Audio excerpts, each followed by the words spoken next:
अपना माल अल्लाह की निस्बत पर लगावे। निस्बत खुदाबंदी पर जो माल जो चीज लगेगी उसमें बरकत होगी, और जो चीज ख्वाहिशात पर लगेगी वो तबाह व बर्बाद होगी और आसमान से अजाब लेकर आएगी। इसलिए कुछ अपने आप को बचावे इससे, अपनी औलादों को सादगी और मुजाहदे का आदी बनावे कि हमारी औलादें भी इसकी आदी बने, वो भी ख्वाहिशात की जिंदगी पर न जावे। अपनी बच्चियों को हया के साथ रखें। हया ये जेवर है ईमान वाली औरत का। सोने चांदी के हार और चूड़ियां और किस्म किस्म की डिजाइनें वो औरत का जेवर नहीं है, औरत का जेवर हया है। ठीक है, उसकी जीनत के लिए जो अपने शोहर के लिए करेगी उसके लिए जीनत करेगी जितनी शरीयत में गुंजाइश है, बाकी बाहर बेटी हया के साथ अच्छी लगती है। बेटी हया के साथ हो, बीवी हया के साथ हो, पर्दे के साथ हो। औरत को अल्लाह ने छुपाया है। अज़वाज मुतहरात नबी की बीवियां हैं, पूरी उम्मत की माएं हैं। उन अज़वाज मुतहरात से अल्लाह कह रहा है वक़रना फ़ी बुयूतिकुन्ना वला तबर्रजना तबर्रुजल जाहिलियतिल ऊला, अपने घरों में करार पकड़ी रहो। दौरे जाहिलियत में जैसे बगैर पर्दे के अपने घरों से निकला करती थी, इस तरह मत निकला करो। वाक़िमना सलात व आतीना ज़कात, और अपने घरों में रहकर नमाज और ज़कात की पाबंदी करती रहो। व अतिअना अल्लाह व रसूला, और अपने घरों में रहकर अल्लाह रसूल की इताअत करती रहो। ये अज़वाज मुतहरात से कहा जा रहा है। जो उम्मत की माएं हैं उनको कहा गया, उन माओं से कहा कि अगर तुम्हारे दरबार नबी के घर पर कोई आकर मालूम करता है तो तुम उसको नरम लहजे में जवाब मत दो, उसके से नरम लहजे में बात न करो तुम उससे। तो औरत कैसे बात करेगी अजनबी मर्द से, और फिर खुले हम तो खुले तौर पर दरवाजे पर रूबरू होकर बात करेगी वो, कैसे हो सकता है? एक ईमान वाली औरत की गैरत के खिलाफ है, और एक ईमान वाले मर्द की गैरत के खिलाफ है कि उसकी बीवी किसी अजनबी से रूबरू होकर बात कर रही है।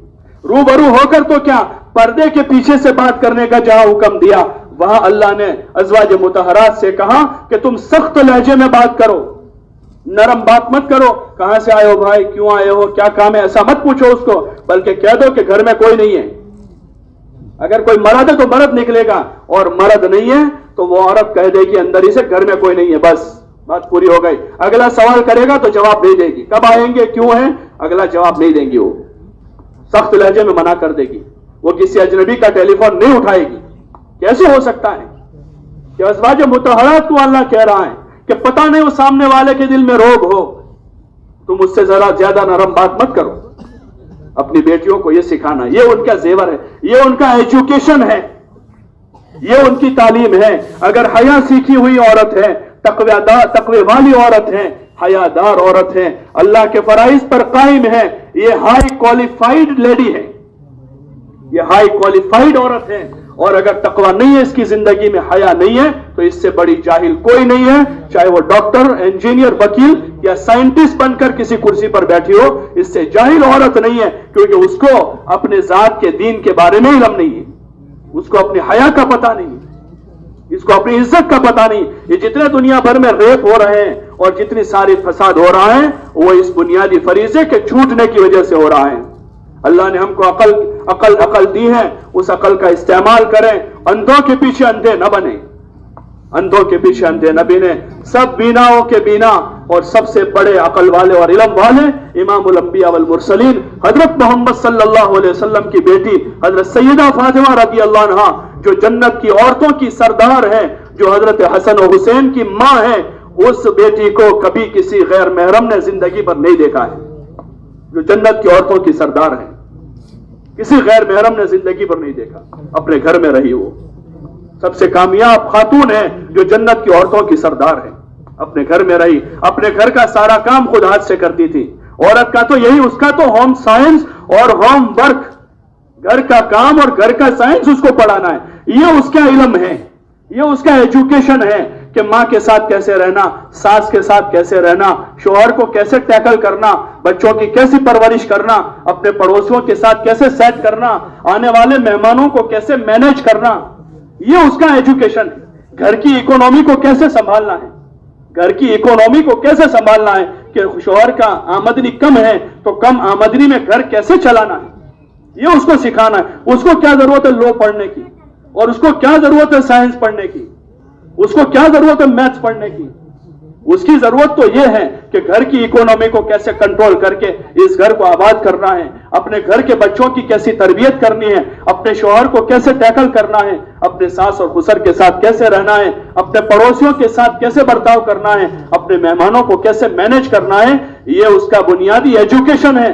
ایک عورت ہونے کے ناطے اگر اب اس کو عورت ہونا باقی رکھنا چاہتے ہیں تو اس کو یہ علم سکھانا ہے جو علم حضور صلی اللہ علیہ وسلم نے سکھایا ہے۔ پھر اگر ضرورت کے لیے اس کو ہندی انگریزی تھوڑی پڑھانی ہے تو ضرورت کی تھوڑی ہندی انگریزی اس کے پردے کے ساتھ پڑھا دیا جاوے، ورنہ کسی بزرگ سے کسی نے پوچھا کیا کوئی عورت کوئی لڑکی کسی مولانا سے قرآن شریف سیکھ سکتی ہے، یعنی بالغ لڑکی؟ تو انہوں نے جواب دیا کہ پڑھانے والے حسن بصری ہو اور پڑھانے والی رابعہ بصریہ ہو اور پڑھی جانے والی کتاب قرآن ہو اور جس جگہ پڑھا جاتا ہو بیت اللہ ہو تب بھی جائز نہیں کہ حرم میں بٹھا کر رابعہ بصریہ حسن بصری سے قرآن شریف سیکھے، یہ جائز نہیں ہے۔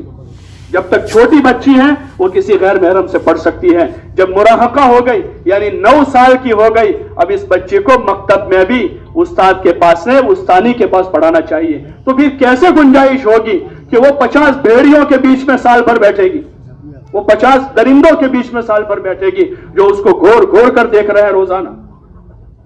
وہ کالج میں ہے، وہ یونیورسٹی میں ہے، وہ ہاسٹل میں اکیلی رہ رہی ہے۔ ایک مسلمان کی کیا غیرت مر چکی ہے؟ اس باپ کی غیرت مر چکی ہے۔ 50-100 کلومیٹر دور اس کی بیٹی تنہا وہاں راجکوٹ میں اور پتہ نہیں کہاں کہاں یہ تنہا بیٹی وہاں پر تعلیم MBBS کر رہی ہے اور BMS کر رہی ہے۔ اس باپ کی اس ماں کی غیرت کا جنازہ نکل چکا ہے، غیرت ختم ہو چکی اسلامی کہ گھر میں رہی بیٹی کو ماں باپ کو ٹینشن ہوتا ہے، کنواری بیٹی جو 24 گھنٹے ماں کے پاس ہوتی ہے پھر بھی باپ کے دل پر دماغ پر ایک ٹینشن سوار ہوتا ہے کہ گھر میں جوان بیٹی ہے، کسی جگہ رات گزارنے سے وہ پرہیز کرتا ہے گھر جا کر سوؤں کہ گھر میں جوان بیٹی ہے۔ کیا زمانہ آ گیا کہ اس باپ کو ذرا پرواہ نہیں ہے، 500 کلومیٹر دور اپنی بیٹی کو ہاسٹل میں چھوڑ کر آ رہا ہے۔ کیا ضرورت ہے اس تعلیم کی؟ کیا ضرورت ہے اس تعلیم کی؟ اس بے غیرتی کے ساتھ اپنا ایمان برباد کر کے اپنی حیا کا سودا کر کے کیا ضرورت ہے ایسے ایجوکیشن کی؟ اللہ کے لیے اپنی ذات پر رحم کریں، اپنی نسلوں پر رحم کریں۔ جس ترتیب پر جس سسٹم پر ہم جا رہے ہیں اہل یورپ اس پر تھوک چکے ہیں، وہ اس سے بیزار ہو چکے ہیں۔ ان کی لڑکی سب جگہ گھوم پر اب پردے میں آ رہی ہے، ان کی لڑکی اب ساری یونیورسٹیاں کالجیں گھوم کر وہ کہہ رہی ہے کہ ہمیں تو سکون محسوس ہو رہا ہے پردے میں۔ اسلام ایک ایسا مذہب ہے جس میں حیا ہے اور جس میں سکون ہے، وہ جس کی طریقے پر ہم جانا چاہ رہے ہیں وہ تو